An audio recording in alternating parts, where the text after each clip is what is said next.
Hello दोस्तों, आज हम एक बार फिर आपके सामने उपस्थित हैं कि 21 सेंटीमीटर वाले वृत्त का एक चाप केंद्र पर 60 अंश का कोण अंतरित करता है। अब ज्ञात कीजिए कि चाप की लंबाई, दूसरा है चाप द्वारा बनाए गए त्रिज्यखंड का क्षेत्रफल और तीसरा है संगत जीवा द्वारा बनाए गए वृत्तखंड का क्षेत्रफल। तो सबसे पहले हमें निकालना है चाप की लंबाई। तो हम क्या निकालते हैं? चाप की लंबाई। चाप की लंबाई।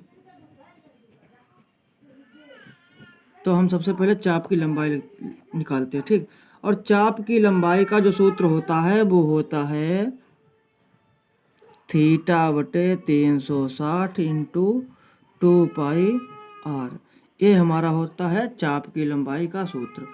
और जो हमारा थीटा है, थीटा बराबर है वो हमको 60 दिया गया है, 60 अंश। और जो आर है हमारी वो दी गई है हमें 21 सेंटीमीटर। तो हम क्या करते हैं, इस पर रखते हैं। तो थीटा बराबर जो है हमारा वो 60 है।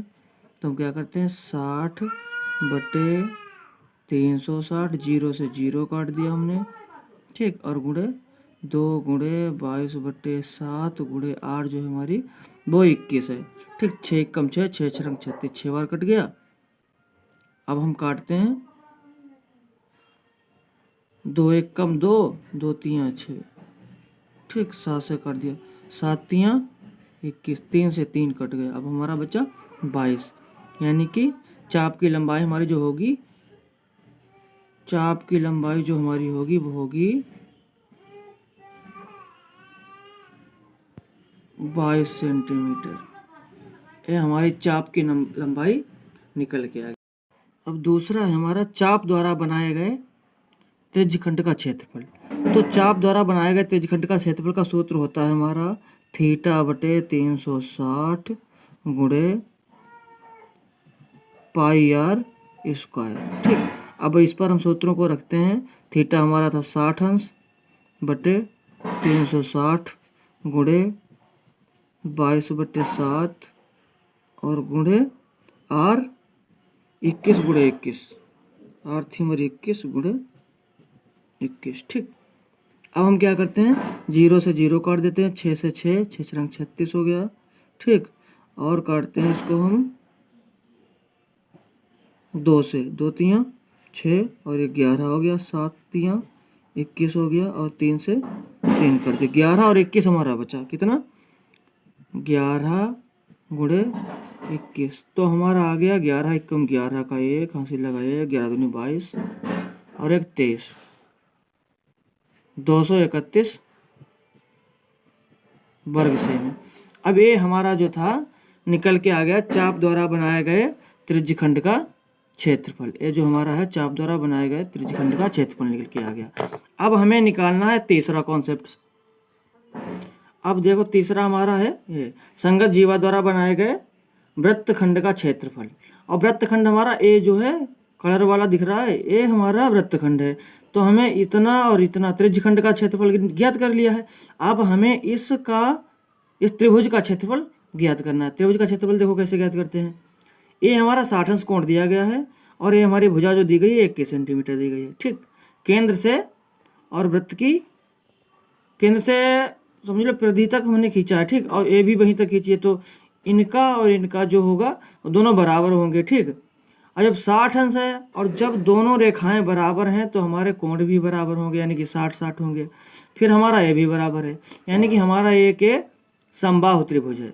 जब समबाहु त्रिभुज है तो इसका जो क्षेत्रफल का सूत्र होता है वो होता है √3/4 गुणे भुजा स्क्वायर।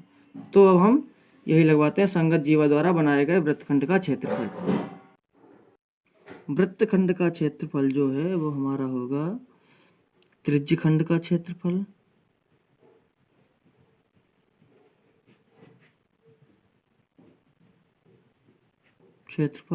माइनस त्रिभुज OAB का क्षेत्रफल।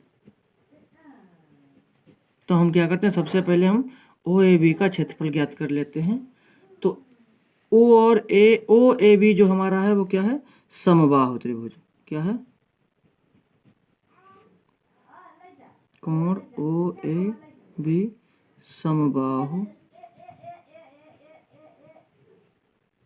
त्रिभुज का क्षेत्रफल जो होता है वो हमारा होता है √3/4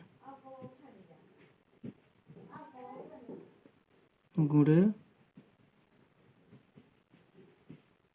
भुजा स्क्वायर। ठीक, तो भुजा हमारी थी 21 सेंटीमीटर, तो क्या करते हैं हम √3/4 गुणे 21 का स्क्वायर कर देते हैं। ठीक, अब आगे मल्टीप्लाई करते हैं। जब 21 की गुणा करते हैं तो हमारा 441 आता है, तो हम क्या कर देते हैं 441 √3/4 वर्ग सेमी। ठीक, ये हमारा निकल के आ गया त्रिभुज का क्षेत्रफल। अब जो हमारा त्रिज्यखंड का क्षेत्रफल से हम त्रिभुज का क्षेत्रफल घटा देंगे, तो त्रिज्यखंड का क्षेत्रफल तो हमारा था, वो निकला था 231 वर्ग सेमी माइनस 441 √3/4। ये हमारा निकल के आया है वृत्तखंड का क्षेत्रफल। इसको हम सॉल्व करते हैं आगे।